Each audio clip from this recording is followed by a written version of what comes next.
Hello doctors, welcome to sky medical. आज हम जो बात करेंगे वो है यूरिन फॉर्मेशन की, फिजियोलॉजी ऑफ यूरिन फॉर्मेशन की बात करेंगे। बिफोर दैट हम जो है नेफ्रॉन के स्ट्रक्चर को रिवाइज कर लेते हैं। नेफ्रॉन का स्ट्रक्चर दो पार्ट्स में डिवाइडेड है। The first one is a glomerular part and the second one is a tubular part. जो ग्लोमुलर पार्ट है उसमें ग्लोमुलस एंड बाउमेंट्स कैप्सूल आता है, और ट्यूबुलर पार्ट में proximal tubules, loop of Henle, distal tubules and collecting ducts आती हैं। सो urine formation 3 process पे डिवाइडेड है। The glomerular filtration, first one कहाँ पे होगी ग्लोमुलर फिल्ट्रेशन? वो होगी आपकी कैपिलरीज में, ग्लोमुलस में। और the second part one is a tubular reabsorption which is start at the level of proximal to distal convoluted tubule, और third one is a tubular secretion. tubular secretion कहाँ पे होगी? distal convoluted tubule पे होगी और collecting ducts पे होगी। As we discussed our last video, हमने ग्लोमुलस के बारे में पढ़ा था कि ग्लोमुलस बेसिकली टफ्ट ऑफ कैपिलरीज है, और ये कैपिलरीज सिंगल ल्यूमेन की बनी होती है, सिंगल लेयर ल्यूमेन होती हैं, और इसके साथ आपकी वेस्ट्रल लेयर आती है। और Bowman's capsule is a basically membrane होती है जिसे हम विसरल मेम्ब्रेन कहते हैं। तो कैपिलरी से आपका ब्लड आया रीनल आर्टरीज के थ्रू एफरेंट आर्ट्रियोल्स में। एफरेंट आर्ट्रियोल से सिंगल ल्यूमेन जो कैपिलरीज जिस बंच आपको नज़र आ रहा होगा इसमें आएगा। From there filtration occurs. Filtration के लिए हमने बात की थी कि आपकी जो इलेक्ट्रॉन माइक्रोस्कोप में जब आप देखेंगे तो ग्लोमुलस और बाउमेंट्स कैप्सूल की जो लेयर्स हैं, this is the membranous layer of glomerulus और this is the Bowman's capsule visceral layer. These are fused with each other with there is a narrow spaces और इंटरमीडिएट स्पेसेस, जिसे slit spots बोला जाता है। Slit ports और पोरोसाइट, वहाँ से filtration initiate होती है, वहाँ से आपको फ़िल्टर फॉर्म होता है। और जो है हमने ये बात कर ली कि फ़िल्ट्रेशन कहाँ से होती है, स्लिट स्पॉट से होती है। दूसरी बात कि एक आर्टीरियल प्रेशर होता है जो एफरेंट आर्ट्रियोल का ज़्यादा होता है बनस्पत इफरेंट आर्ट्रियोल से। सो जो ब्लड एफरेंट आर्ट्रियोल्स में आएगा वो इफरेंट आर्ट्रियोल से उसको निकलना ही है, मगर वो निकल नहीं पाता because of the pressure. So it exert that pressure and initiate filtration. ये फिल्ट्रेशन इनिशिएट करवाता है।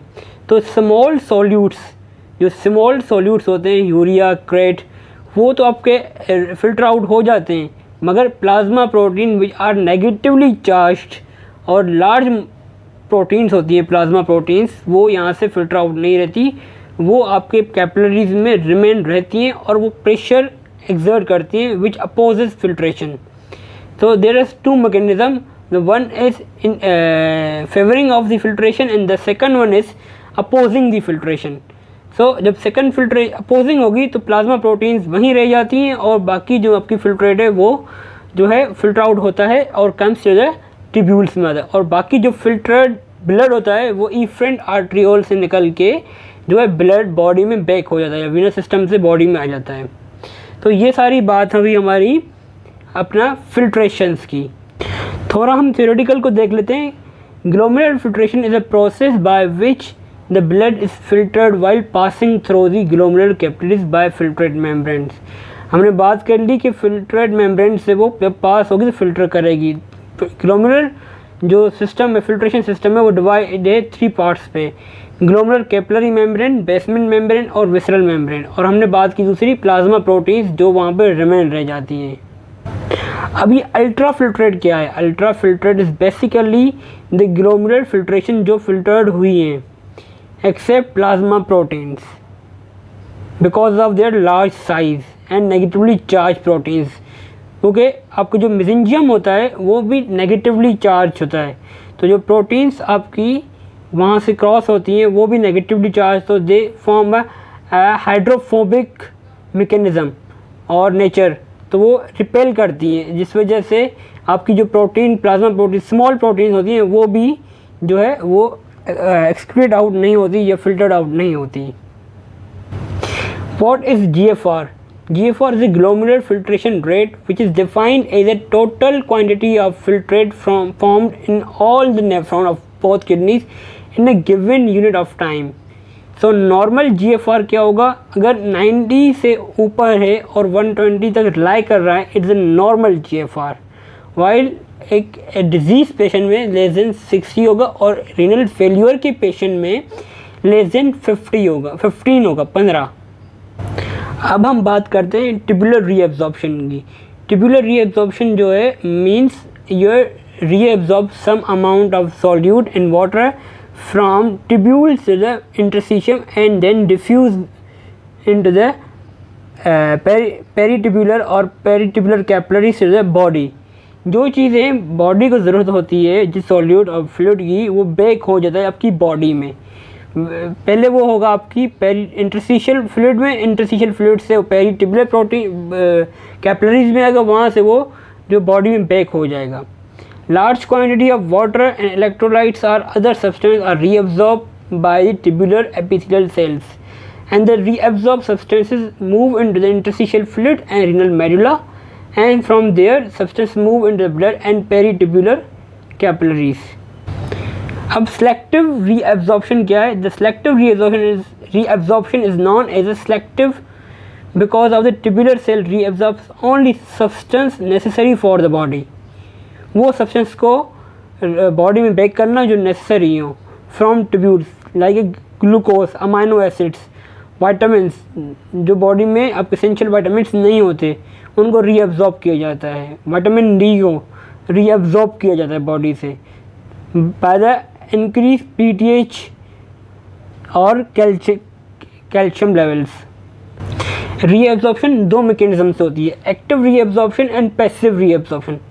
एक्टिव रीअब्जॉर्प्शन में आपकी एटीपी जो है वो यूज होती है और पैसिव जो है वो डिफ्यूज़ मैकेनिज्म के थ्रू जो है डिफ्यूजन मैकेनिज्म के थ्रू रीअब्जॉर्प्शन होती है. एक्टिव रीअब्जॉर्प्शन में sodium, calcium, potassium, phosphorus, sulphate and bicarbs, glucose जो होते हैं ये सारी चीज़ें आती हैं. और पैसिव रीअब्जॉर्प्शन से आपके मोस्टली वाटर, क्लोराइड, यूरिया जो है रीअब्जॉर्ब होता है. This is a good graphical representation कि आपकी बॉडी से कौन सी पॉइंट से कौन सी चीज़ रीअब्जॉर्ब होती है. जैसे इसने बताया हुआ है कि प्रॉक्सिमल कॉन्जुगेटेड ट्यूब्यूल से वाटर, यूरिया, इलेक्ट्रोलाइट्स जिसमें सोडियम, पोटेशियम, कुछ अमाइनो एसिड्स एंड मिनरल्स जो हैं वो रीअब्जॉर्ब होते हैं.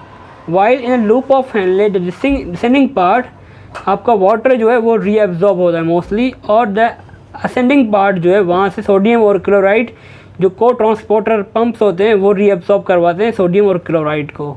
एंड डिस्टल कॉन्जुगेटेड ट्यूब्यूल से भी आपकी इनिशियल जो डिस्टल कॉन्जुगेटेड ट्यूब्यूल है वहाँ से सोडियम एंड क्लोराइड जो है आपका रीअब्सॉर्ब होता है.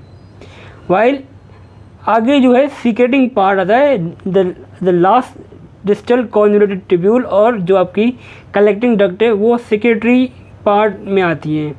तो हम यहीं पे इस सेक्रेटरी पार्ट को भी कर लेते हैं कि there is some type P cells and I cells in the collecting duct and the late part of distal conjugated tubule. वो एसिड बेस बैलेंस में हेल्प करते हैं जिसमें हाइड्रोजन आयन्स जो होते हैं आपकी बॉडी के वो लिबरेट हो जाते हैं और वहाँ से जो है जो भी फ्लूइड जो हमें इस बॉडी को ज़रूरत नहीं होती, जैसे यूरिया हो गया, जो वाटर हो गया, ये चीज़ें जो हैं अब बॉडी में आपकी सीक्रेट होती हैं, आपके नेफ्रॉन के लास्ट पार्ट में आके सीक्रेट होती हैं.